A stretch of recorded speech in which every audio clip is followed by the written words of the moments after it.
There we go.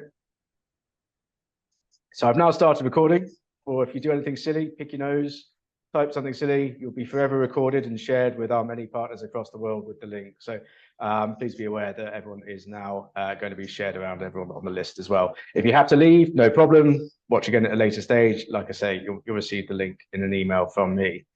That's all the admin over. So to skip ahead, I'm now going to shut up, which I know will be a sheer relief to everyone. I will simply be the admin host in the background, and I'll mute myself. I won't even introduce Teresa because she's way more interesting and she'll introduce herself and do a much better job. So I'm going to sit back and let you, Teresa, tell you who she is and what we do. Over to you.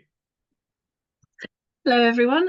So my name is Teresa. I am a senior admissions consultant at Leading Education, and I've been working with Leading Education first on a part-time basis and then on a full-time basis for almost 2 years now, in which time I've helped many students with all sorts of things related to their university applications. And I have also helped a number of students with the EPQs, which is the topic of today.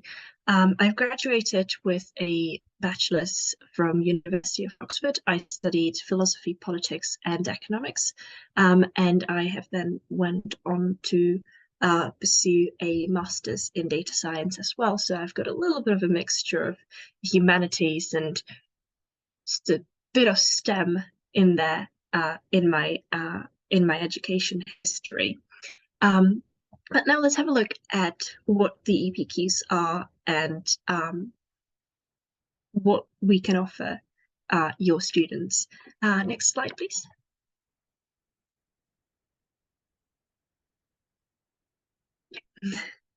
So EPQ stands for Extended Project Qualifications. So the extended project part kind of speaks for itself. It is a research-based project that students can undertake as part of their A-level studies in order to improve their independent study and their research skills, which are really important both during the university application process and during university studies themselves.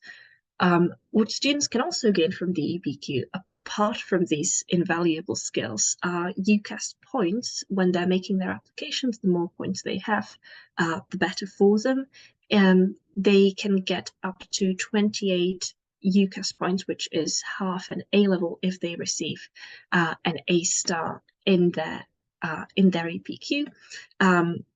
They also receive 24 points for an A, and then it goes down as their grade gets worse. Generally, however, most students who are competent and who are able to speak good English, who are able to actually do some independent work, will be able to achieve generally at least an A with good guidance and good effort from themselves. So for most students, doing an EPQ will get them 24 to 28 UCAS points and will also make it easier for them to apply to universities.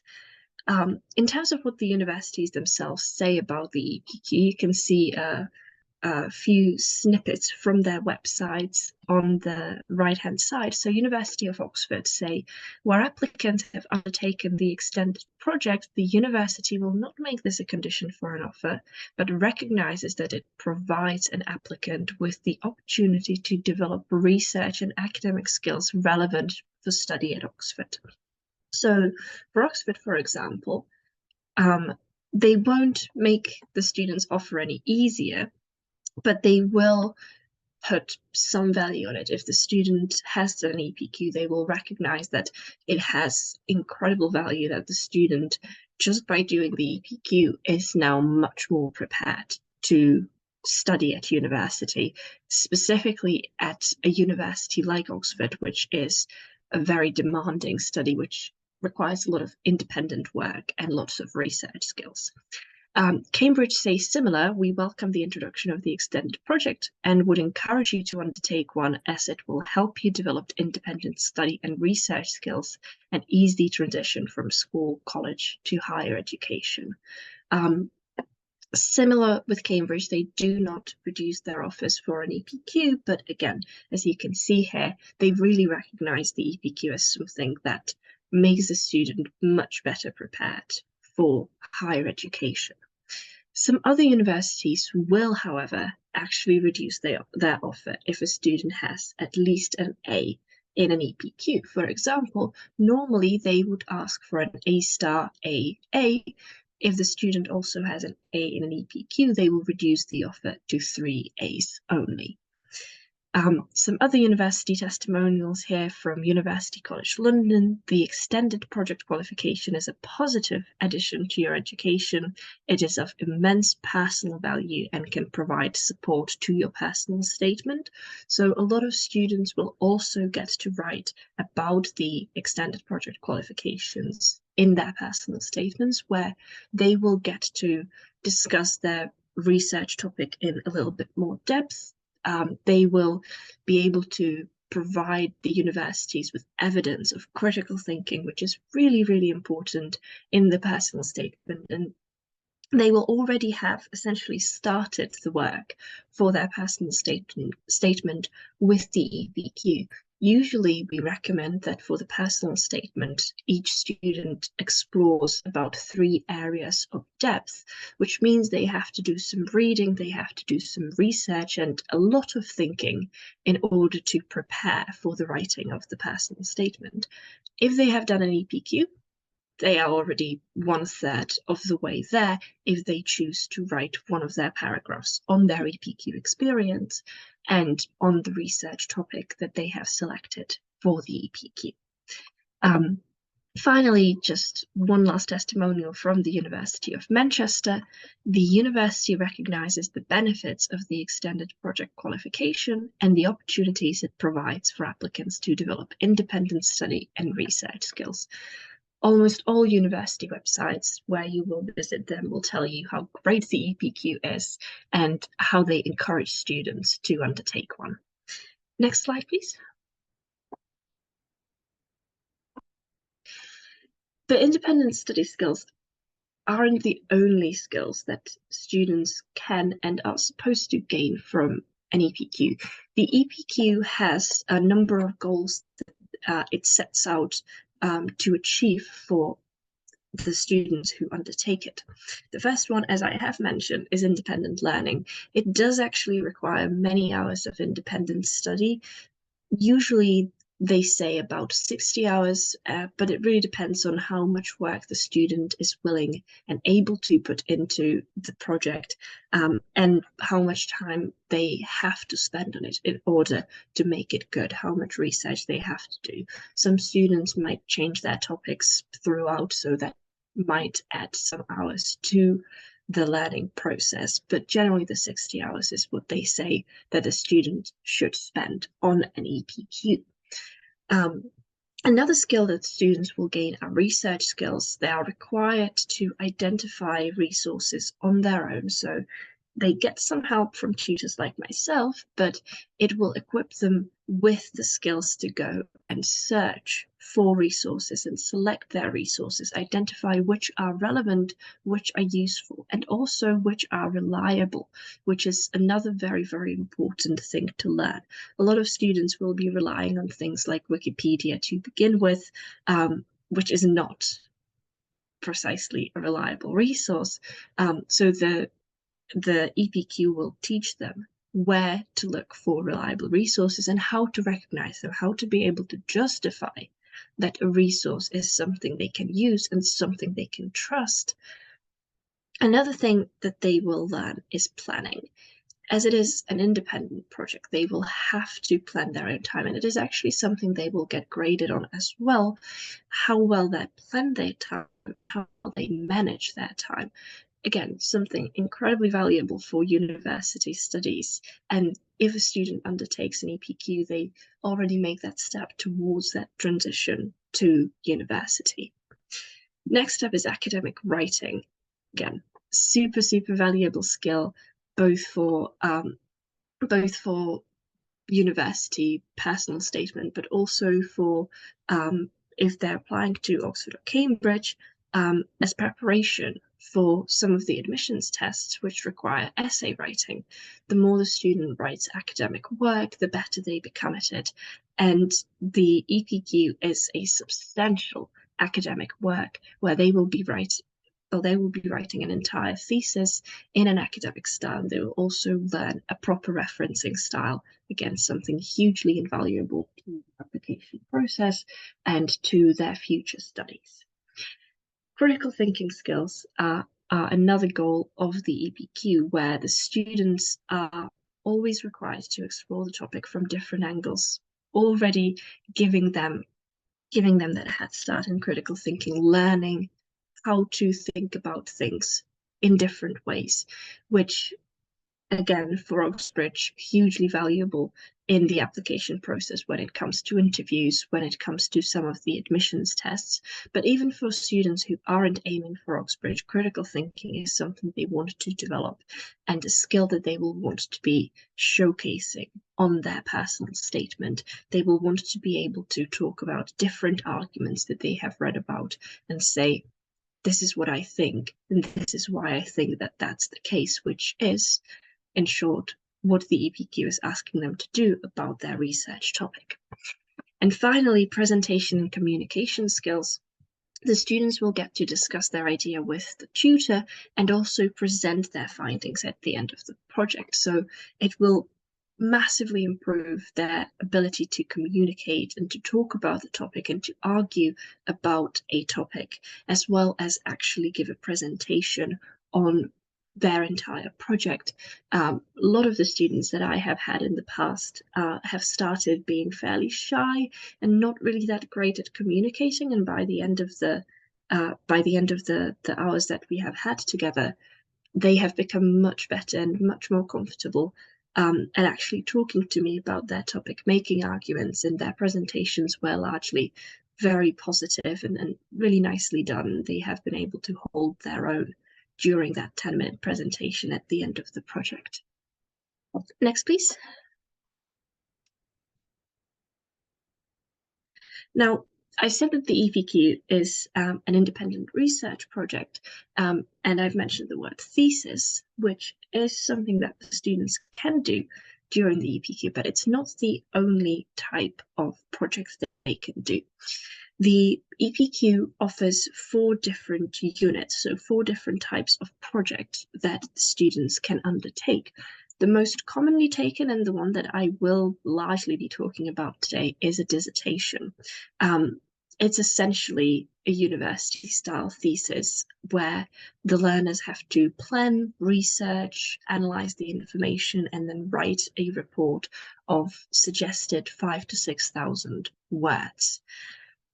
The next type is an investigation or a field study. So this one is similar to the dissertation, but it is more practical. So it's a practical research project where the learners have to collect their own data and information and then analyze and evaluate it in addition to researching the topic. So the investigation more heavily relies on the learners using correct methodologies to collect and analyze their data. The report is then a little bit shorter, suggested about 4,000 to 5,000 words. Another type is performance. So for students who are interested in studying subjects like music or drama, performance might be an ideal extended project where it is a performance. The students have to plan, research, and develop and evaluate their own performance, usually musical or theatrical. They do still have to write a report. It's much, much shorter, suggested 1,500 to 3,000 words to accompany the project and describe the process of how they have put together their performance and what they have done, what they have researched about it. The last unit is an artifact, which requires learners to produce any type of artifact, so make an actual thing. This could be a working prototype, a website, a model, some artwork or design. So it is quite suitable for students interested in studying arts, but it could also be suitable for students interested in something like computer science, where they could be designing a website or designing some sort of program. Again, supporting evidence here is required, so that could be illustrations, some technical drawings, interactive media, and as well as a written report, again, of suggested 1,500 to 3,000 words. In terms of some specific topics that either students have previously written or that are suggested by the exam boards. So for dissertation, those would be your traditional research topics, often starting with the words "to what extent," so that students can actually do proper in-depth research and look for an answer that isn't a simple yes or no. Previous dissertation topics include: to what extent does celebrity culture influence consumption and human behavior? Should smokers be treated by public health care? Or to what extent will an aging population affect GDP growth in China?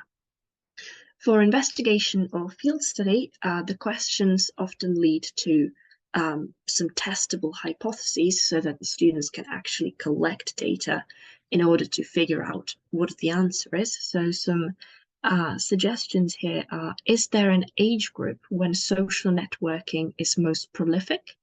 How is pepper heat related to color? So investigating a little bit of biology, a little bit of chemistry. How has marina development affected local marshland biodiversity? So again, a biologically based project.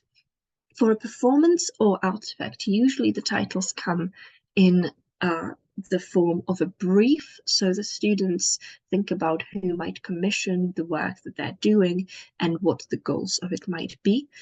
So for a performance, some suggestions here are: use aerial performance work to communicate a narrative effectively to an audience, or create a skit to be performed to a community audience that advocates the role of education as a long-term economic driver and tool for change. And for an artifact, two suggestions from previous works here are: design a handmade prom dress from locally sourced fabrics, and to create a stop-motion animation of an original nursery rhyme with the moral to it. So as you can see, the extended project allows quite a broad interest that students have. It doesn't just have to be students that are purely interested in research and writing a university-style thesis. It can also be suitable for students who are interested in more practical subjects, and they can still gain a lot out of the extended project for when they apply to university, or if they apply to any other programs that develop these practical skills. Now, let's have a look at the teaching of the EPQ. Can I ask for the next slide? You can. Just for those of you who are struggling to understand those topics, that wasn't just a language thing. I didn't understand them either. Yes, they can be. Yeah, we'll send a list of them afterwards if it makes it easier for people to understand those. They're usually quite in depth and detailed, so that they actually they're actually suitable topics, so that they really encourage in-depth research. Yeah, right. So back to the teaching structure. Now, in terms of what we do, we usually offer the one-on-one sessions with a tutor assessor, where a lot of students will actually receive the group teaching at their own school, as a lot of schools do run EPQ programs, but we can also run the whole EPQ as a package with group teaching, or potentially not group teaching, still be on an individual basis, but providing what the group classes would, and then the individual teaching on top of that. But the usual structure of an EPQ includes that group stage and that individual stage, where in the group teaching, the benefit from doing the EPQ in a group like we would at the summer schools, or like students do if they start the EPQ at their own schools, is that they get to have peer review as part of the classes. So first they have some group classes, lectures, where they're introduced to the EPQ process and the requirements of the EPQ. They also usually discuss things like the selection of a topic, what would make a suitable topic, what would make a suitable question for the EPQ. They also learn more about the research process. They learn more about the reliability of resources. They learn more about where to look for resources. They learn about referencing. They also learn about writing. So sometimes they cover things like how to write academically with some examples of good academic writing and bad academic writing. And generally it provides them with an overview of the project and gives them the baseline skills that they need in order to undertake a project. The second part of the group teaching can then be peer review, where students are able to discuss their projects with one another. They can review each other's works to further facilitate learning, and they sometimes also do various things like posters or mid-project presentations to, again, improve their presentation skills, do a little bit more practice of the communication part of the EPQ. In terms of the individual teaching, that's where most of the project actually gets developed, where students will have one-on-one sessions with a person called a tutor assessor. The reason it's called that is because they serve as both a tutor to the student and a guidance or counselor to their project, and also the first assessor. I will get to the grading a little bit later. Now, each student will have a tutor that is at least broadly interested in their subject. The tutor doesn't need to have a specific knowledge of the exact topic that the student is studying, but they will have a general knowledge of the subject so that they can support and guide the student, lead them to resources, recognize if there are mistakes in reasoning about the topic that the student has selected. The tutor also oversees the progress of the student, so can guide them a little bit on, you are behind, you have to work more, or reassuring the student that they have done enough work, and provides the student with specific advice for their project. So again, very specific feedback, very specific things, looking at specific sentences that the student needs to fix, helping the student develop their arguments. The student can also discuss the topic and ideas with the tutor, brainstorming, figuring out where exactly to take the project. Now, the students are largely required to work independently. So a student who isn't very good at independent work can still undertake an EPQ, but the expectations might be lower. Maybe they'll be aiming for a B instead of an A or an A star. Potentially they could be aiming for an A. So the EPQ is largely suited to students who already have some capabilities of independent work and wish to make those capabilities stronger. But a student who does the EPQ shouldn't expect the tutor to provide them with an exact framework of how to work.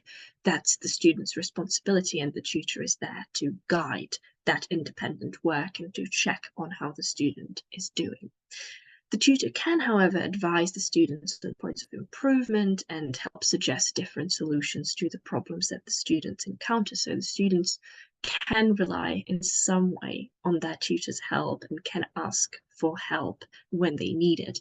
But that independent part of the work is really, really important. And students who do very well at the EPQ are always those who are aware of that and who know that they have to try working independently first before they go and ask the tutor for help. As I have mentioned, the tutor then marks the EPQ at the end of the process before it gets turned on to a moderator and exam board. I'll talk about that a bit more later. Can I get the next slide? So in terms of the actual process for the student, from the side of the student, I will talk about this process from the perspective of a student writing a dissertation. I'll mention at different steps what differences there might be if they undertake a different unit. But as I have mentioned, the dissertation is the most commonly taken unit, so it makes sense to talk about that one the most.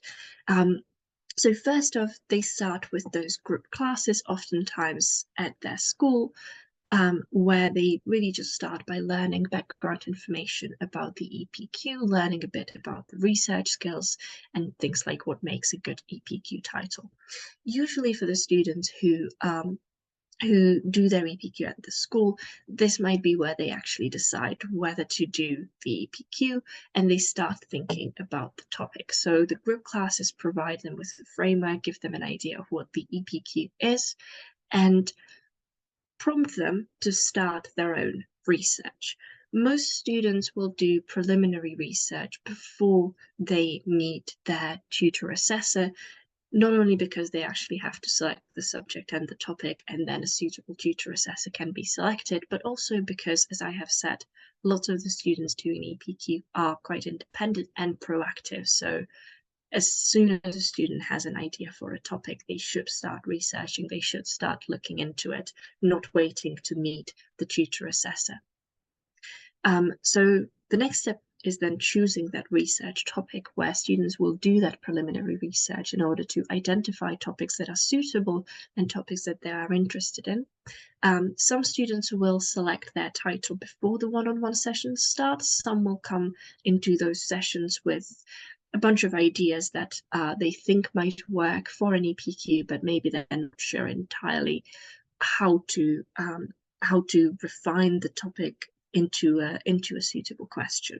Now, the students have to refine that the question independently, but they can receive limited guidance from the tutor assessor, where the tutor assessor can tell them, well, this is a suitable idea to begin with, but we have to make it more in depth. We have to focus it more in order to make it into a topic, and then they can brainstorm together for suggestions. So the one-on-one sessions start when the student has some suitable topics identified. Usually it starts with a discussion of what the exact question is going to be. Then there is going to be a project proposal that the student has to fill, and then the tutor is going to be helping with the next steps as well, providing again guidance and a lot of feedback to the student on their work. So students start the meetings and get some initial feedback. They work on the proposal first, which the tutor assessor then approves, which really is the step at which the student is able to start delving into the research, because they know that they are doing this exact topic. They've got their proposal down. So this leads into step 4, actually doing the full research. Students then have to go and they have to explore a variety of resources on their topic. So it requires students to read quite a lot. Usually the minimum I try to ask for is about 20 different resources. A lot of students will go quite higher than that. I have had students who have used 45, 60 different sources. Oftentimes some of these are sources of data, so it's references that they have taken like one data point from, so it's not actually reading 60 different long works, but it just shows the wide variety of sources that they will be asked to explore. They have to take notes on those sources to prepare for the writing, so they also learn about note-taking and hopefully develop a system that works for them going into university studies. And they have to start planning their writing, planning the literature review, which is a part of the dissertation, as well as thinking about the arguments that they will develop to answer the question. For the investigation, this part would also include planning the practical research and then carrying out that practical research before the student can write up the project. For the performance and the artifact, there would be a little bit of research as well, but then again, largely it would include planning and carrying out practicing for the performance, the actual project that they are making. The writing stage is going to be the same for everyone. Everyone will have to write something, but for the dissertation, it's going to be a much longer process than it would be for something like an artifact or a performance, because the dissertation and the investigation largely are the biggest outcomes of those 2 units. Usually students will write a literature review where they will summarize the findings from the literature. Again, very good to teach them about writing very objectively and writing up and referencing resources. They will also write a discussion where they will develop their arguments. So the discussion in itself is essentially an extended essay. It should be between 2,500 and 3,000 words. So even for an essay, it's already quite lengthy, and that's just a part of the dissertation, where they will have to develop the arguments to support their research answer. They will also write an introduction, a conclusion. The whole dissertation will have an abstract, and at the end, they will write an evaluation where they will evaluate how well they have done throughout the project, what they have learned, etc. The final step then is going to be the presentation, where the students will present their findings in a 10-minute presentation to either an audience, if their EPQ is happening as part of a school or as part of a group teaching, or just to the tutor assessor. All of the students that I have worked with so far, the presentations have just been me and them in an online setting, and they have been presenting their project to me. And that will be it for the student. That will finish their EPQ, and they will be done, and it will be out of their hands, and it will go to the marking. Next slide, please. So let's have a look at what the marking grid is, what the students are actually being evaluated on.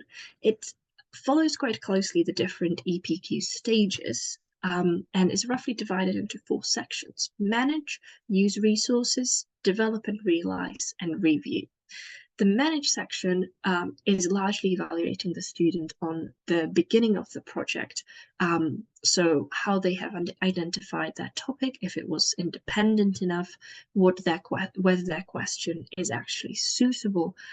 It's evaluating them on what they have written in their proposal form, whether they have sufficiently justified the selection of that topic, whether they have put together a good plan for their project, whether they have a good idea of what the project is going to take. Students are also required to keep an activity log throughout the entire project, where they record what they have been doing, they record what issues they have encountered and how they have overcome them, and any other notes or little things that they want to write down. Some students will write, oh, it was my birthday, so I took the day off. Some students will write about what they have learned at school as well. But largely the activity log serves as evidence of how the student has worked throughout the project. So it's also under that manage part, even though they complete it throughout the entire project itself. Use resources is the next stage and the next part of the grading, where students have to use a wide variety of resources. So that's really where, again, they're graded. If they use 5 different sources, they will not get a good grade here. So they really have to do a substantial piece of research. And they have to justify the reliability of the resources. They also have to show that they can link the information together in that written report, where they talk about the resources they have found, and there is a consistent referencing that we're looking for in the EPQ. So we're also grading the student on how well they have learned to reference and whether they've managed to actually learn a referencing style and stick to it. Develop and realize is the biggest part of the grading. It carries the most points, and that's where the students receive points for the actual project outcome. So for performance and artifact, they would be graded on how well the performance or artifact has actually met their brief and how well it communicated what they wanted to communicate. For the investigation and the dissertation, they are graded on the actual work that they have written down. They have to provide clear answers to their research question where there is one. It has to be well formatted and well argued with minimal language errors. This can be a bit trickier for students whose first language isn't English. We do usually help them with some extra proofreading to ensure that the grammar and then the language overall is good. But the rubric itself, the marking rubric, allows for language errors. It says that there can be minimal language errors that don't interfere with communication. So as long as the errors don't actually make it difficult to understand what the student is trying to say, it's not a problem for the EPQ marking. Formatting is another thing that they actually watch out quite closely for. So the students, if they haven't done a big piece of writing before, they also learn about headings, they learn about paragraphing and formatting the report effectively to communicate their findings. Students also have to include counter arguments where it is about an argument where it is about answering a research question. So this is where their critical thinking element really comes in, and where they have to show that they have learned, that they have to show that they have progressed, and that they are able to look at the topic from different angles. The final stage then is review, where this is graded on the evaluation and the presentation. The students have to evaluate how well they think the project has gone.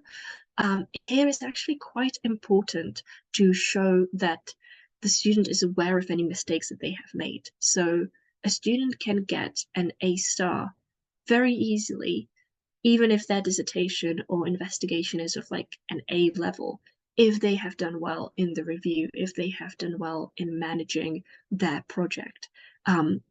Especially in the review, I always tell my students, it's okay if you made a mistake. That's a part of the EPQ. They're testing whether you're self-aware enough to realize that mistake and realize what you have done and what you will do differently next time in order to do better.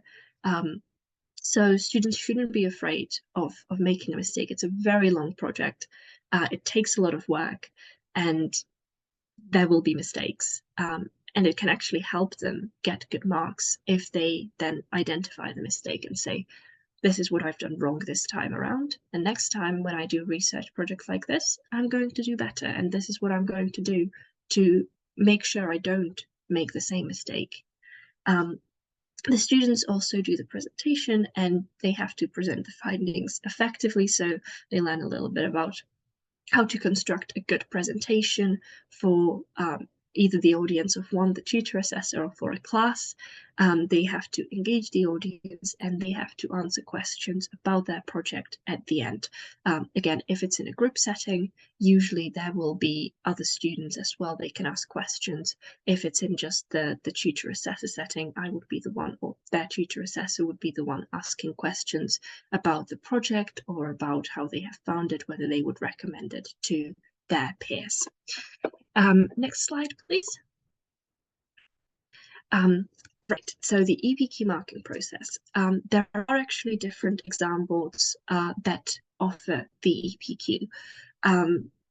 We are usually working with Pearson and Excel. That's the one that I have the most experience in, but if students come to us from different exam boards, we can also accommodate them. We can provide tutors that will be able to teach them that will be able to teach them according to the requirements of that exam board. There aren't huge differences.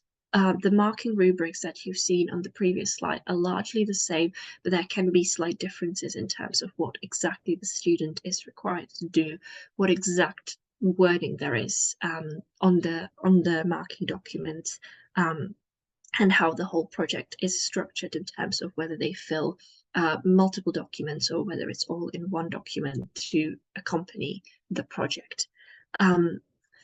The marking for all the different exam boards, as far as I know, is pretty much this. You have the tutor assessor who fills in the record sheet for the candidate, provides the numerical marks and a written explanation of that awarded marks. There's actually quite a bit of work the tutor assessor does to justify the student's grade, and a good tutor assessor can help the student achieve a good grade by justifying it well and explaining why and how the student has met those requirements. The project then goes to an EPQ center. Again, oftentimes it's the student's school, but there are other centers around the world where you can send your project and you have it moderated, which means that the center moderator looks at all the projects that have been sent to the center and ensures that the marking is consistent throughout, the same standard has been applied.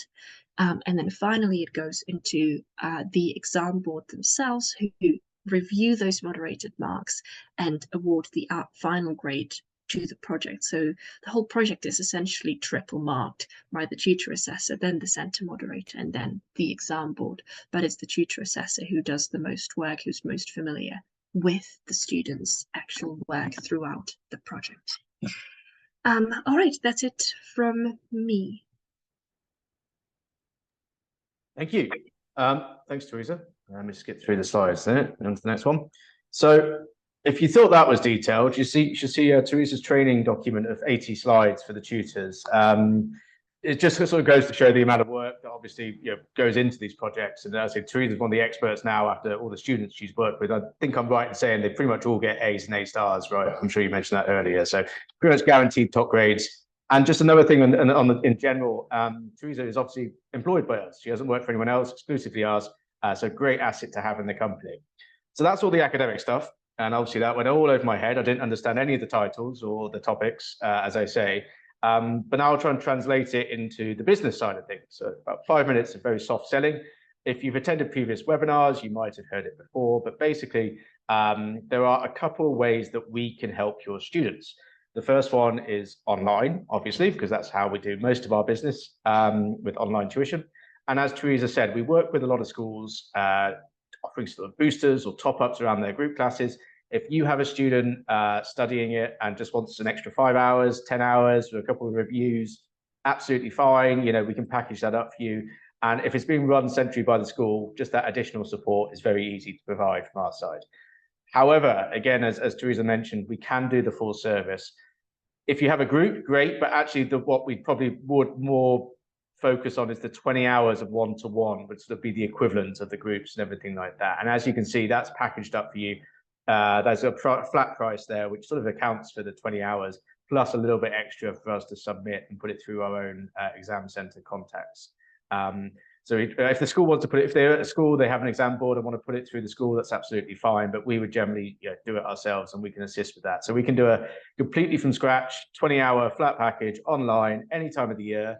Although having said that, Teresa, remind me of the submission dates for EdXL in particular. It's November and March, right? No, correct me. Or can I not? I'll unmute you. Hang on. Sorry. So for EdXL, it's the first submission date is actually in January, but that's the moderation date. So Yes. usually students submit late November, early December, so that there's time for moderation. The second one is again moderation deadline is May 15th. So students are actually submitting at around now. I have a lot of sessions, a lot of presentation sessions this week. So usually mid-April, beginning of April is when students will submit for the summer deadline. Great, thank you very much. So yeah, so those are the two key deadlines. And those 20 hours would be better to be spaced out over a few months, generally alongside their schoolwork. And that's if they're good students, they can cope with that and manage all that at the same time. However, I hear you say, what if they're too busy and they're too stressed at school? Aha. Well, as you may know by now, we can also do it at a very intensive 4-week boot camp. It's a little bit more expensive because the Oxford University, they live and study, but they still get lots of activities. They still live the experience of a summer school. But a lot of students have come to us or come to me and said, well, look, I can't do the online stuff at the same time in term time. I'm revising for exams. And so one of the great benefits of doing it in the summer is that it can spend 4 weeks flat out. As you saw, there's a lot of research, there's a lot of independent study. It's a very different model. It's not the horseshoe classrooms of 15 kids. It's going to be a lot of time sort of independent studies. Teresa's going to have a lot of input into it and working closely with Tom, who I've introduced by email. He'll be running the summer school. I think he's on this call somewhere. And so they'll be sort of working together to put this together. So it's a 4-week residential program. You all know what summer schools are. Anyone can enroll. They can really turn up almost with no idea of what an EPQ is, although they'd be a bit daft to book it if they didn't have a clue what it was. So, they can sort of start from scratch, and we can basically build them up with that peer review, with the group classes, with basically what is an EPQ, and then set them loose for 4 weeks. They can also do 2 weeks, but that will require additional work. as you saw, 60 hours is about right, and condensing that into 4 weeks is just about possible. Condensing it into 2 weeks is pretty much impossible. So we would offer sort of a condensed online package as well for students only wanting to do 2 weeks. And we can offer a discounted price for that as well if you have students who are limited for their time. So that's, and then also one important thing to note with the summer schools, that would be for the November submission, which would be then lead into the January time. So they'll be looking to, they probably have a couple of months after the summer in which they can kind of finalize stuff and wrap up. And we can do another couple of sessions with them online if they want some additional help. So that's the EPQ. You know, that hopefully gave you a really detailed insight into what it is, how it works, why it's important. It is deliberately very niche. It's growing. We're seeing a lot more demand for it in schools. A lot more schools are doing it. And we think it's quite an interesting product that I don't think anyone else really offers, particularly in the UK. So again, going back to the summer school, there is no other summer school who can say to you, you will leave with half an A level at the end of it. And that's what I've been asked for years, qualifications and certifications. So hopefully you can appreciate the importance of it. And like I say, it's a great little program. It runs really well. And whether it's online, whether it's at the summer schools, it's a fantastic opportunity for your students to make themselves stand out from the crowd a little bit and really sort of put extra work into an area they're interested in. What's that, 48 minutes? That's not bad. I only have one question, which I think I know the answer to, but I will ask it nonetheless to yourself, Teresa, as the expert. Is that you, Shirok, to type in that? Is EPQ only aimed for students doing A-level curriculum? What about other school curriculums like the IB or American? So IB curriculums have their own projects as far as I'm aware. So I feel like a student doing an IB and EPQ at the same time would probably be quite difficult for them. As far as I know, you don't have to be doing A levels in order to do an EPQ. You can register as a sort of an independent candidate and do an EPQ outside of the A level curriculum. Yeah, so if you have students doing the national curriculum where you're based, it will still be recognised and still important. But as Teresa says, unlikely that the IB extended essay would. Well, it does it already, basically. So they wouldn't want to take an EPQ on top of that for kids, unless they're sickos for extra work. That's all. Nobody else has got anything to say. Oh, yeah, no, thank you. So thank you very much for attending. I will submit this recording around and send it around the list. So you will have a link to it to watch again. I imagine you'll want to watch it at least 5 times to understand everything. If you have students interested in the EPQ online, summer schools, you have my email address, you have my number, some of you, please contact us. Very happy to answer any questions. Oh, Asumi's got a question.